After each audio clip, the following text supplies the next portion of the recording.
Hello everybody, my name is Sean, and today I want to talk about how addictions and bad habits are formed, and also I want to talk about how to get rid of it, because a lot of times when we're getting over addictions, when we're trying to get over things that we've been attached and addicted to for so long that, kind of become part of the id mind, just become so unconscious, and we can't really let go of it. Seems so hard to let go of because it's such a thing that we feel like we need essentially to survive, basically.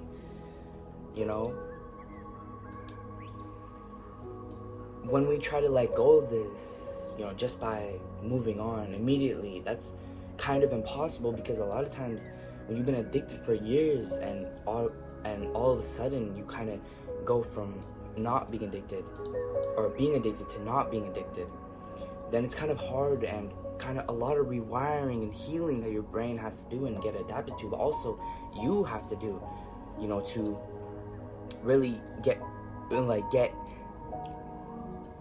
adjusted to this new sort of lifestyle that you're gonna start to live, because addictions can really take over your life. Addictions have caused multiple people in this world to lose their jobs because they put the addiction first. They put addictions over relationships. They're not able to function correctly. They're not able to do certain things in life without this addiction. And that addiction can be anything. It's not only addictions like drugs, porn, food. It could be addictions of being lazy, addictions of being in bed, addictions of watching TV too much, certain things like that. Even addictions to positivity can be a bad addiction, bad on your brain. So really what it's all about is finding balance between the superego and the id mind, between your belief systems and your primitive survival and sexual desires, right? Because that's where addictions and urges really lie, right? So a lot of times in psychology and psychiatry, addiction-like behavior is caused through a couple theories. Now, the first theory is negative reinforcement, which is basically avoiding pain. The second theory is positive reinforcement, which is seeking pleasure, right? So positive reinforcement is seeking pleasure, but negative reinforcement is avoiding pain, but yet both still can be done through addiction-like behavior. And the third is incentive sailing, which is craving. So a lot of times we're craving things because we enjoy the addiction, but a lot of times craving, too much craving, is how things turn into something that we need and we can't really survive without, which is essentially attachment, and is not healthy for the human brain and mind. The fourth theory is stimuli response learning, which is essentially habits. And the fourth is inhibitory control dysfunction, which is impulsivity. Now, the difference between habits and impulsivity is that when you develop habits as a human being, there is a slight conscious awareness. So you're aware of the consequences. It's just that when you're addicted and it becomes a bad habit, you know the consequences. It's just that you keep doing it. But however, for impulsivity, it's done with no active thinking. You don't care about the consequences, and you don't know the consequences, right? You don't think about it, you just do it. This is essentially also bad for the mind, because that's not really good taking care of yourself, because you don't care about the outcome, you don't care about what this addiction can bring, and you do it without thinking. So habits and impulsivity are actually two very, very different things. Now, a lot of times through addiction-like behavior also, we are always going through depression and pain, right? When we have addictions, that's very common for porn addictions, drug addictions, sometimes even food addictions. We use these things to take away our depression and pain.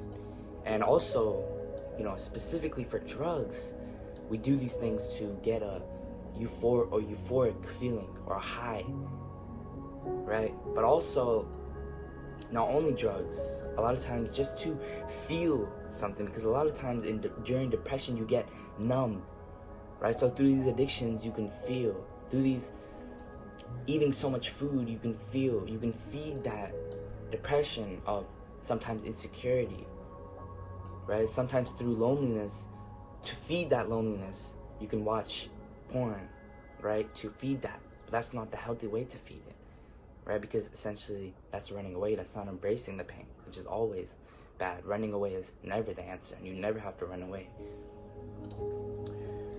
And a lot of times we're doing things to,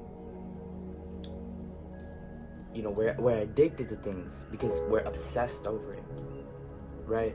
For me, I was addicted to porn for a good 3 years, and I stopped when I was 14, and I haven't gone back. But when I was addicted, I was obsessed over this fantasy of sexual fantasies. I was obsessed over sex, just in general, and pornography shows how women, it shows this image of women and how they are on pornography. And it really made me think, like, okay, if this is what a woman could be, then I must have to be attracted to her, right? So I started to obsess over this fantasy of sex and porn. And a lot of times when we're addicted, we obsess over the thing. We obsess over drugs. We obsess over food. Becomes our life. That is us now.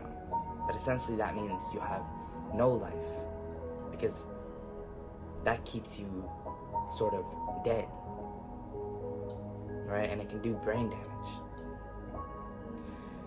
And like I said about habits, a lot of times we're doing, like I said about habits and impulsivity, we're doing things to, when we do addictions, we're not thinking about our addictions. We're not thinking about, what is going on. We're not thinking about why we're doing it. We're not recognizing pain. That's kind of a flight response,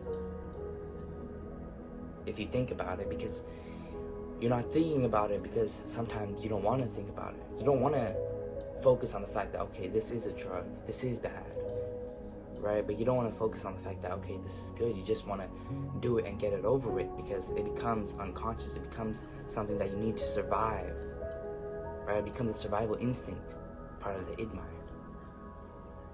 And that is when we do it impulsively, right? But even sometimes when we have bad habits, we know the consequences.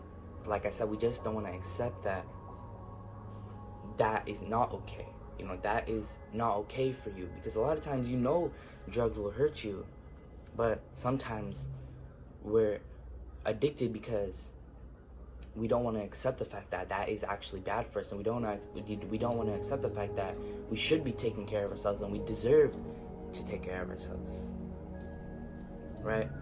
And a lot of times through addictive like behavior and through addictions, we're never focused on the outcome. Like I just said, we're never focused on what will actually happen if I go like this for years. My brain will be severely damaged. The way I really stopped watching porn was I stopped focusing on porn, and I started focusing on the outcome. How do I feel after this? What is this causing in my life? This is causing me to feel drained. This is causing me to have no energy. This is causing me to not even be able to talk to girls without thinking about sex. This is causing me to not even have conversations, not even be able to live a normal life without watching porn. It's a survival instinct. It's part of the id mind. It's an unconscious thing now, and it's terrible for me. So right when I started to focus about the outcome, then I realized, oh, okay. Now I can bring it to conscious awareness and truly let go of it, right? And this relates to, we're not actually focused on the actual thing, right?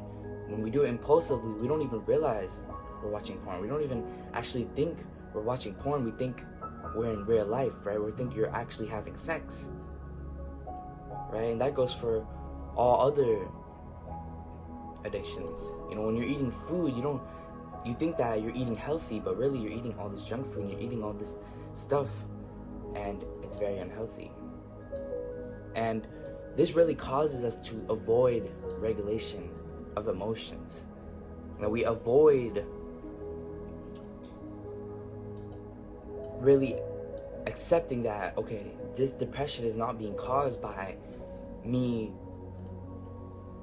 taking a couple days off of my addiction. No, this depression is caused because, this depression is not being caused by anything else. The cause is the addiction. The addiction is what's making me feel like this, not anything else. It's not anybody else. It's the actual addiction. It's the actual thing that is actually making me feel terrible.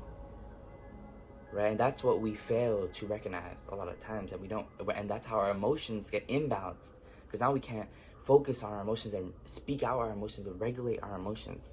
So a lot of times we can't understand that, what is right and what's wrong. We can't differentiate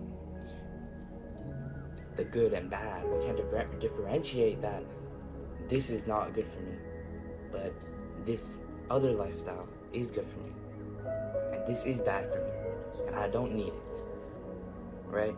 But when you're attached to the addiction and you're going through addiction-like behavior, it's really hard to recognize that.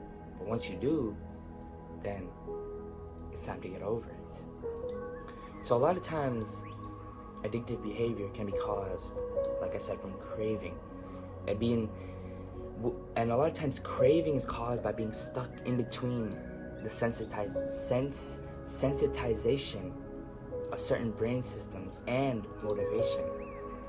So a lot of times through that, the stimulation from craving grows. So a lot of times addictions can mess up our dopamine systems, right? Because we only get a dopamine rush from urges. We don't get a dopamine rush. And when we get these dopamine rushes, it's uncontrollable. That's how habits are formed. It's uncontrollable. And that's why when it's uncontrollable, it's irresistible. And it's irresistible. And the consequences is just that the urge is so irresistible that you feel like you have to do it to get over it. Right? And like I was talking about porn addictions often come from the brain, right? And addictions in general come from the brain, because there's 3 layers of the mind: the id, the superego, or the id, the ego, and the superego. But see, the id and superego are what people either get stuck in both, right? But what's crazy is that balance is only found in between the ego. So when addictions are formed and bad habits are formed, a lot of times we're stuck either in the primitive or the superego, or the id or the superego, because the id holds desires, it holds pleasure, right? That's where the unconscious lies. But the superego is a morality, right? So you either believe that, you feel like you have to do this consciously, where habits lies in the superego, or addictions, which lie in an impulsivity, which lies in the id. So a lot of times when you're stuck in the id, you have no balance, right? And id is what takes over, right? And it's the part of the mind where urges, desires, and the want for instant gratification lies. And this is the only part of the mind we share with animals. So that's why when we do something like an addiction, we don't know how we already know to do it, but we just do it because it's so unconscious, right?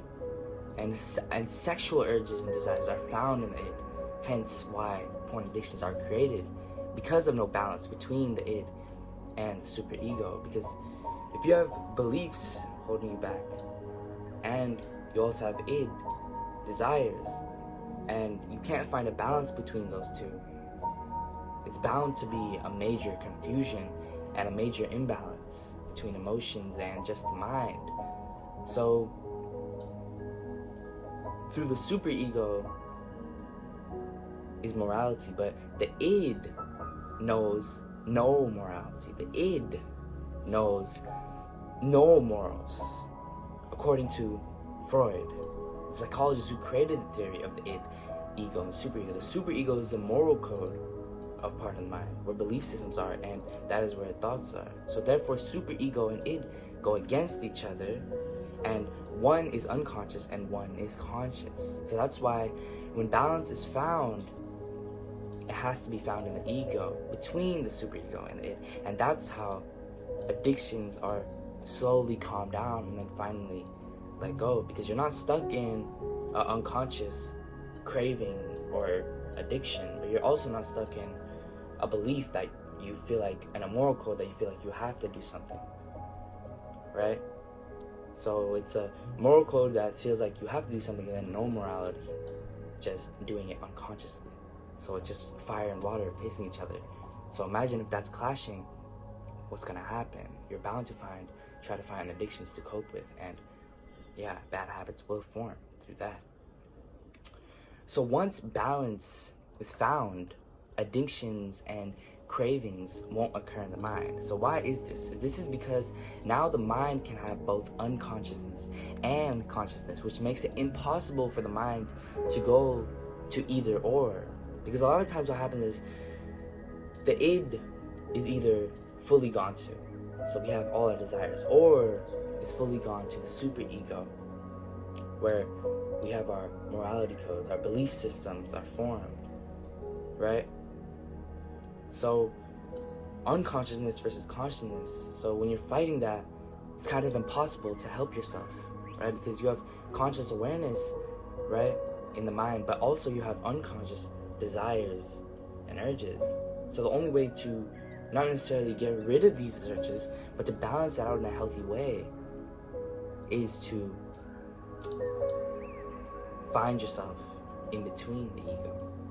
And that will create a really calm down stimulation. Your brain will never get overstimulated because of going to either or, right? Because beliefs cause us to live a certain way, and then desires cause us to act out on these certain ways a lot of times, and go through these addictions and urges which hold us back. And yeah, so really how to get rid of these addictions and how addictions are formed is, addictions are formed through parts of the mind, right? And addictions are formed through unconsciousness, right? Because we're stuck in either, we don't have balance, so we're not able to be aware of certain things, but also have a balanced out unconsciousness and consciousness. So sometimes we're too aware, and then sometimes we're not aware at all. So neither of those are good. It's all just found in between in the ego of the mind, according to Freud. So that's where you find balance, and that's how, once you find balance, then the stimulation is calmed down, the urges are calmed down. You're not going to either or. You're not fighting or flighting. You're just there and able to be at peace, finally. So yeah, but that's it for the video. Subscribe, and I'm out.